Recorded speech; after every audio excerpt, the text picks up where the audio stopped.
Il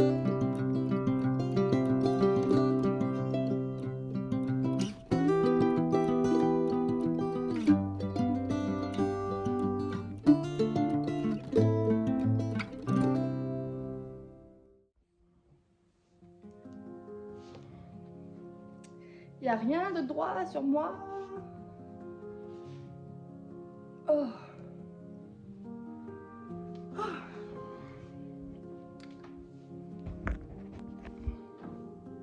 Oh, j'ai mis mon gros doigt dessus. Allez, on va dire que ça va aller. Salut les copains! Aujourd'hui, on se retrouve pour une nouvelle vidéo qui va être une vidéo story time. Je tiens à m'excuser si vous entendez des bruits de pattes. Je garde Quattro en pension et il marche partout. Donc, ça risque d'avoir un petit bruit de fond. Donc, parlons du sujet de la vidéo. Aujourd'hui, si on se retrouve, c'est parce que j'ai une story time à vous raconter.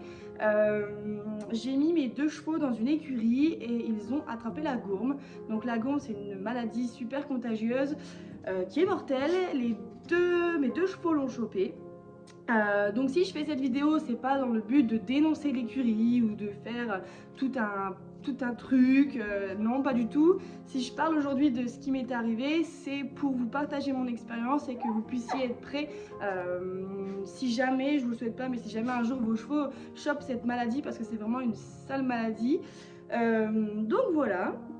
Donc aujourd'hui, cette vidéo, je pense qu'elle va être assez longue, donc j'ai vraiment tenter du moins de faire différentes catégories pour vous raconter tout ça.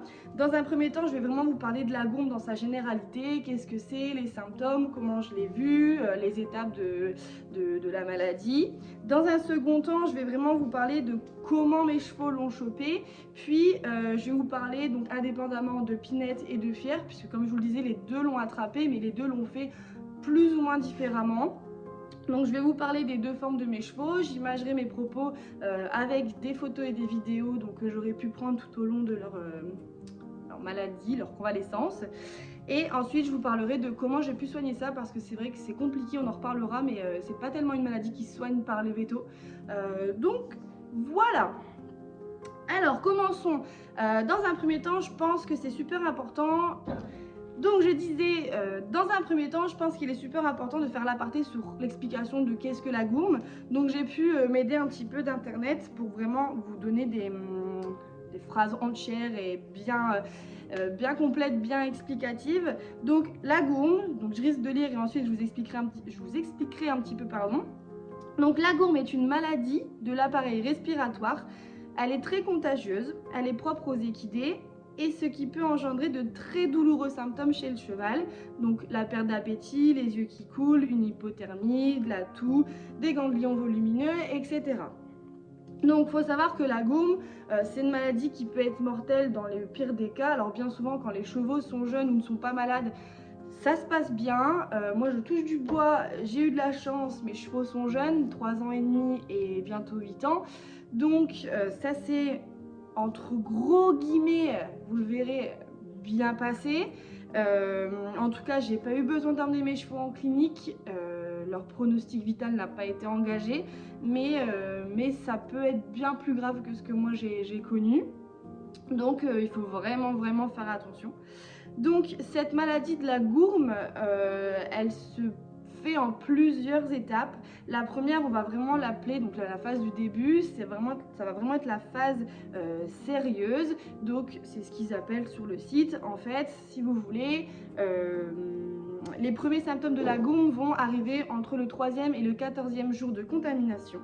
Et on nous parle vraiment d'un animal qui est abattu, qui perd son appétit, il a ses yeux qui coulent et toutes ses muqueuses sont congestionnées. Donc ça, moi j'ai pu le voir énormément sur Fier, moins sur Pinette, mais de toute façon vous verrez que Fier l'a chopé de manière bien plus intense que Pinette. On nous dit aussi que lors des premiers jours, on peut observer une très grosse hausse de la température. Donc là, on nous parle de 39 à 40 degrés. Nous, à l'écurie, il y a un cheval qui l'a chopé et qui est monté jusqu'à plus de 41 de température. Donc ça peut aller très haut et très vite. Ensuite, on nous dit qu'à l'inverse, quelques jours après, on peut voir une hypothermie, donc avec des températures qui vont descendre en dessous de 38 degrés. Et ensuite, on parle du coup de la phase séreuse, c'est-à-dire qu'il y a un liquide translucide appelé jetage séreux, pour employer des termes spécifiques, scientifiques. Donc en fait, on parle d'un cheval qui a la gorge qui se fait douloureuse, qui se resserre. Le cheval a du mal à déglutir, il a du mal à manger. À la palpation, le cheval va tousser rapidement. Et en fait, on le remarque surtout parce que c'est tellement douloureux pour les chevaux qu'ils ont tendance à laisser leur tête un petit peu fort vers l'avant pour étendre en fait tout leur oesophage là. Et c'est à ça qu'on peut voir qu'ils sont dans la phase séreuse en fait. Voilà. Une fois cette phase très agréable de passer, on passe à la phase suppurative. Donc en gros là c'est vraiment le cheval qui va moucher, donc il y a tout un jetage purulent qui va sortir. Donc on parle d'un jetage purulent, homogène, crémeux et de couleur jaune ou blanc. Ensuite il est possible qu'il y ait des gros ganglions qui viennent se former ici sous la tête et qui peuvent être entourés d'un œdème. Ça, Fier l'a pas eu, mais Pinette l'a eu. Pareil, je vous montrerai des photos. On dit que le cheval bave, tousse et sa respiration est ronflante. 2 semaines après l'apparition des symptômes de la maladie, des ganglions, c'est ce dont je vous parlais, hein, les gros œdèmes, les gros ganglions vont se former pour laisser échapper le pus du coup qui est lui très contaminant puisque c'est là qu'il y a tous les germes en fait. Hein. Et le plus souvent, on dit qu'après ça, la guérison survient de façon naturelle et les abcès cicatrisent. Voilà. Je tiens quand même à faire l'aparté sur les complications possibles parce que moi j'ai vraiment eu de la chance, comme je vous le disais, mes chevaux n'ont pas fait de forme grave. Par contre, je connais des amis qui ont eu des chevaux et qui eux ont déclenché des formes graves. Donc des complications sont quand même possibles. Dans 1 à 40% des cas, on dit que d'autres complications peuvent survenir lors de la maladie. Donc la trachée ou l'œsophage du cheval peuvent se compresser à cause des ganglions, donc rendant difficile, voire impossible, respirer, manger, boire. On dit que le cheval peut souffrir de cornage, d'accumulation de pus dans les sinus, d'une pleuropneumonie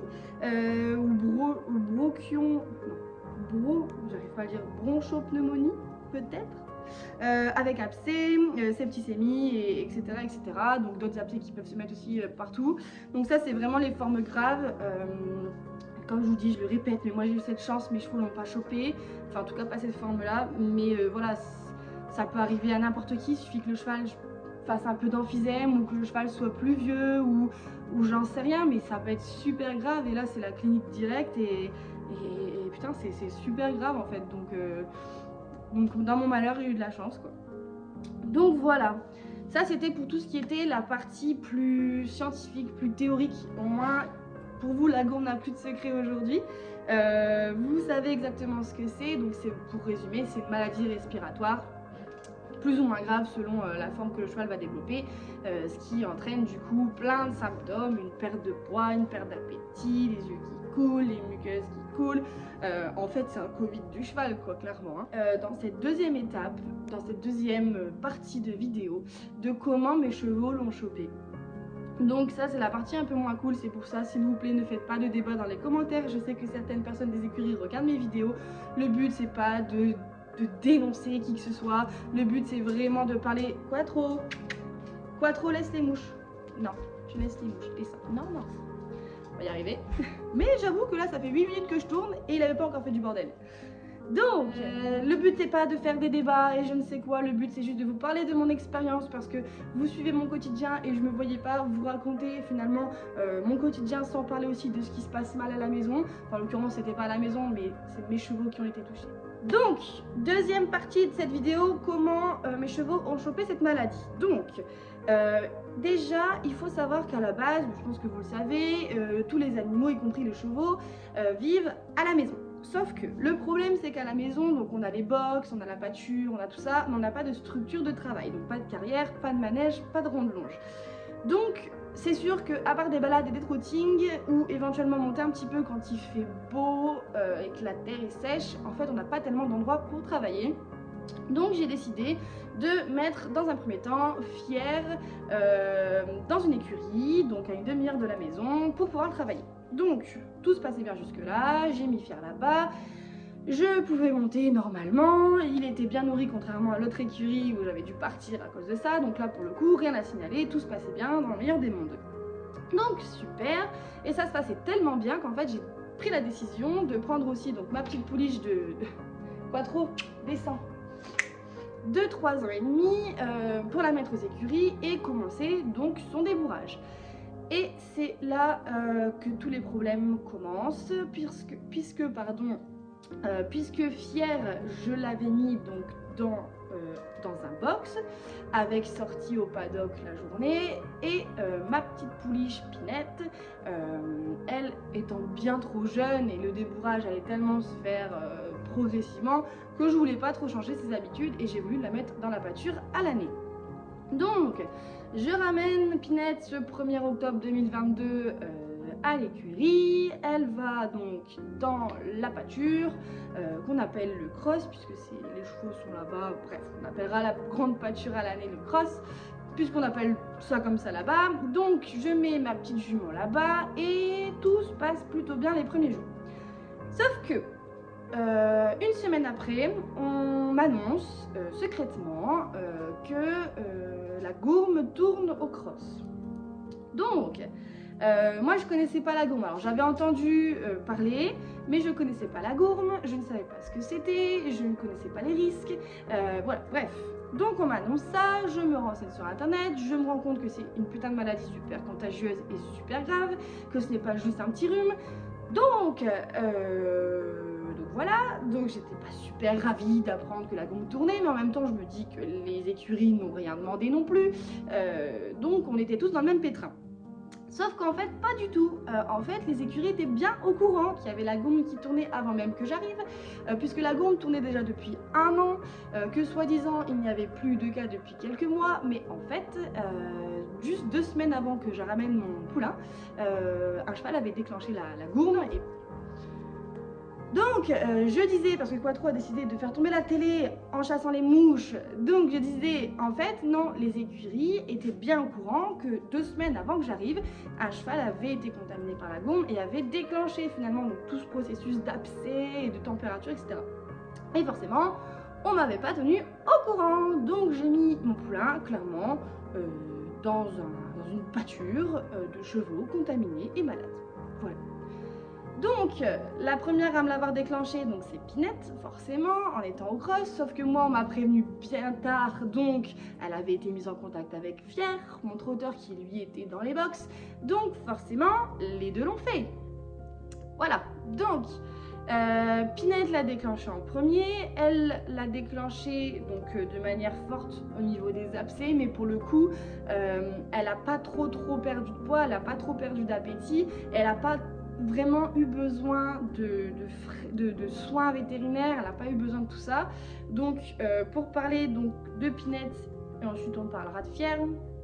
Donc Pinette, dans les premiers jours forcément, elle était abattue, elle marchait pas vite, c'est une pouliche donc forcément elle a du jus.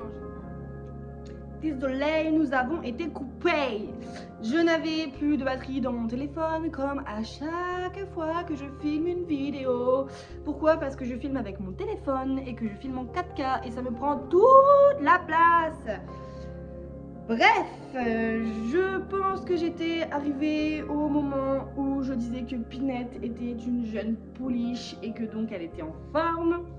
Et que dans les premiers jours où elle a été contaminée, elle a été complètement abattue, elle était molle, elle avançait pas, elle était calme, et c'est pas du tout son genre. C'est Pinette, c'est le genre à casser les clôtures, c'est le genre à faire chier tout le monde, toujours gentiment mais quand même.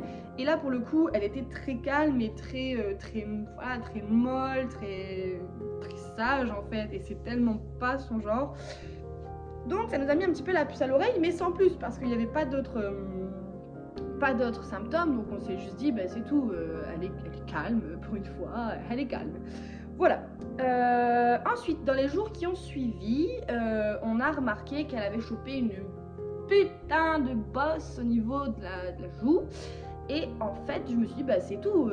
Elle est arrivée dans une pâture où ils sont plusieurs, je crois qu'ils étaient 6. Le temps que la hiérarchie se mette en place et tout, bah c'est pas grave. Elle a dû se prendre un coup de pompe. Elle est tellement chiante habituellement qu'elle a dû se prendre un coup de pompe et puis c'est tout. Donc pour moi, c'était vraiment juste un hématome et rien d'alarmant. Je faisais attention, mais en même temps, d'après moi, si c'est un hématome, on peut rien faire à part attendre que ça s'en aille. Mais ça me paraissait tellement énorme pour être un ganglion que je me suis pas dit que c'était la gronde. Donc voilà, les jours ont continué à passer jusqu'au moment où en fait elle est passée d'une jument toute molle, sans symptômes apparents à part pour moi ce coup de pied à la tête, à une jument qui tousse et qui mouche énormément. C'est-à-dire que elle avait des quantités de trucs dégueulasses qui pouvaient sortir de son nez. C'était vert jaune, c'était un truc de fou. Et là du coup forcément plus de mystère, elle avait chopé la gourme. Donc à ce moment là j'ai pu discuter un petit peu avec les propriétaires de chevaux qui avaient déjà été dans ce cas de figure, qui m'ont dit que clairement il n'y avait pas grand chose à faire à part attendre, la complémenter en minéraux pour que ça l'aide à combattre la maladie, mais qu'il n'y avait pas de raison d'appeler le vétérinaire. Oh, les mouches sont de retour. Oh! Donc pas de raison d'appeler le vétérinaire tant qu'elle ne dépassait pas un certain stade de température, et pour le coup elle faisait pas tellement de température. Donc elle mouchait, c'est tout, on allait lui nettoyer le nez, elle mangeait, elle buvait, et à part le fait d'être calme en fait il n'y avait rien de différent. Les jours continuèrent à passer jusqu'au moment où en fait on s'est rendu compte que le coup qu'elle avait sur la joue c'était un putain d'œdème avec abcès. Enfin elle avait 2 abcès et en fait les 2 abcès ont percé. Pour les âmes sensibles, attention, je vais vous mettre des photos et des vidéos des abcès juste après.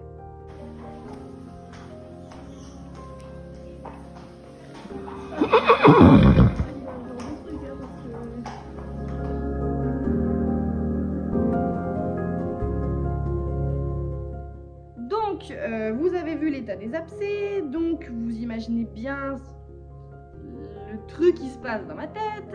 Je commence à paniquer, je me dis que ça y est, c'est la fin du monde, elle est malade, que c'est grave et tout ça, et pas de température au point d'appeler le veto. Donc en fait le problème c'est qu'on est là comme des cons à rien pouvoir faire. Vous avez votre jument qui galère à manger, qui mouche, qui a des abcès qui sont purulents, qui coulent, qui saignent, elle a mal et en fait vous pouvez rien faire.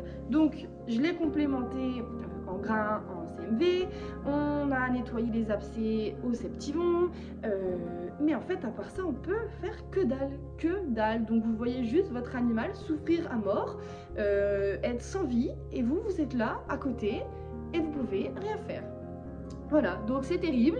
Et en fait à partir du moment où les abcès sont devenus purulents, top chrono 3-4 jours après ils ont commencé à cicatriser. Donc pareil, je vous mettrai des photos.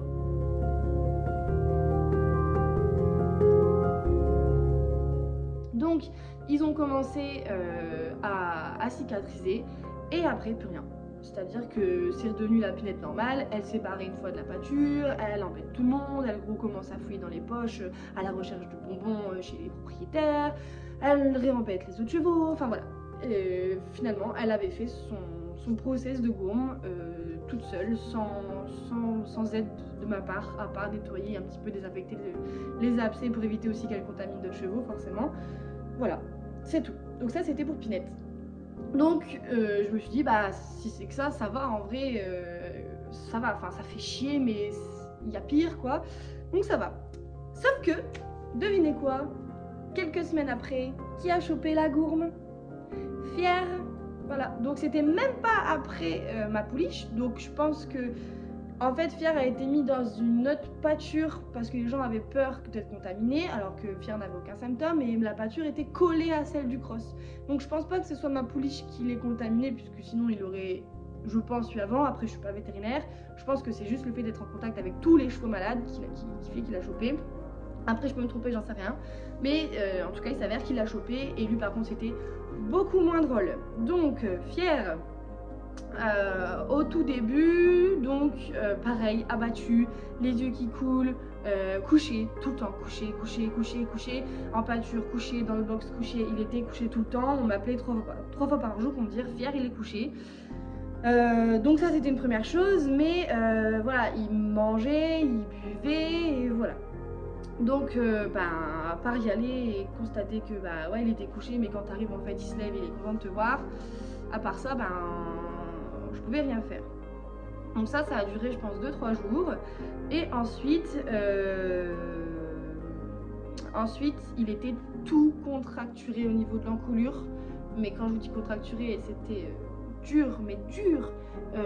Voilà, la tête bien devant, comme je vous avais expliqué au début. Donc ça y est, hein, il l'avait chopé. Sauf que aucune présence de ganglion, et en fait du jour au lendemain il a pu manger.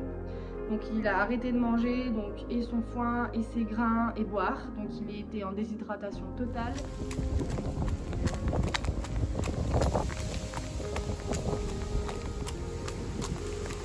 Il ne mangeait plus rien du tout, même ses grains, même rien en fait.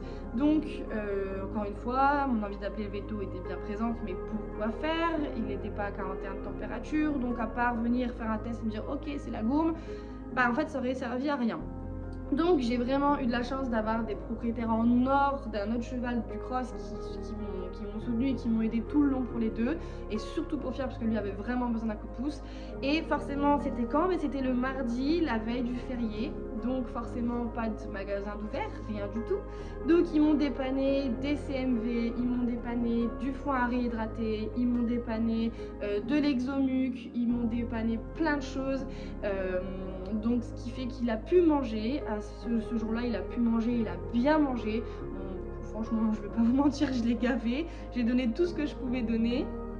Et donc le lendemain, comme rien n'était ouvert, ils m'ont dépanné une boîte d'exomuc et des CMV pour que je puisse continuer le jour férié. Et en fait je faisais des seaux, je remplissais de l'eau, je mettais de la confiture pour que ça soit sucré et qu'il soit attiré, je mettais des grains, je mettais des CMV, je donnais du foin déshydraté, je mélangeais tout.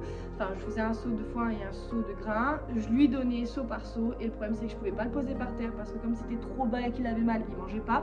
Je pouvais pas le mettre dans la mangeoire qui était à mi-hauteur parce qu'en fait comme c'était trop haut, il mangeait pas. Donc il fallait lui porter à mi-hauteur. Donc en fait avec ma copine Pauline, on y allait 2 à 3 fois par jour pour qu'il puisse manger et qu'il puisse prendre ses traitements. Enfin c'est son médicament si je puis dire. L'exomuc c'est des petits sachets qu'on trouve en pharmacie mais qui aident à faire moucher et à faire retirer du coup toute l'infection. Donc voilà comment ça s'est passé pendant plusieurs jours. Pareil, je vous mettrai des vidéos et des photos. Donc Fier c'est visuellement moins choquant parce qu'il n'y avait pas d'abcès, pas de pus, mais par contre il a dégringolé au niveau de son poids. Je vous mettrai une photo avant-après.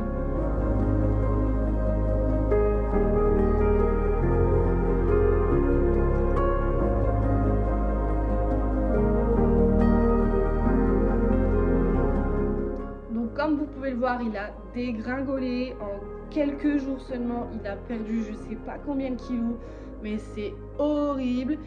Ça m'a valu des larmes parce que de voir mon animal comme ça, sans vie, couché, qui mange pas et qui perd du poids. Et encore une fois, vous êtes là, vous êtes à côté et vous pouvez rien faire parce que c'est une maladie où il faut juste attendre. Mais attendre quoi? Quoi trop? Que voilà pour Fier, et au final il termine seulement là sa convalescence si je puis dire. Il remange, il boit à nouveau, il commence à remarcher. Aujourd'hui j'ai toujours pas eu le courage de le remettre dehors. Il va toujours pas en pâture parce que la pâture est collée à celle du cross et donc aux chevaux contaminés déjà de 1, et de 2 en fait j'ai tellement peur qu'il chope froid parce qu'il a perdu beaucoup de poids pile dans la période où il est censé faire son poil, donc il a pas beaucoup de poils. Donc Monsieur Fier il est enfermé au box, le pauvre, tous les jours. Je le fais marcher mais je fais rien d'autre parce que j'ai tellement peur qu'il n'ait pas la force de marcher, et donc voilà. Donc voilà pour l'histoire de Fier, voilà pour l'histoire de Pinette. Aujourd'hui Pinette est sortie d'affaires, ses abcès ont complètement guéri, elle va beaucoup mieux, je le vois physiquement, psychologiquement, et Pinette de toute façon n'avait pas perdu beaucoup de poids. En ce qui concerne Fier, lui il est encore dedans.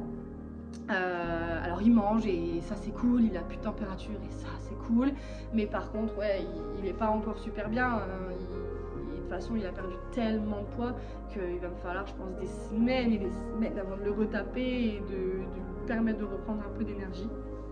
Donc voilà, donc je continue les compléments et voilà. Ensuite, donc comment j'ai soigné, je vous ai juste fait une petite aparté très brève.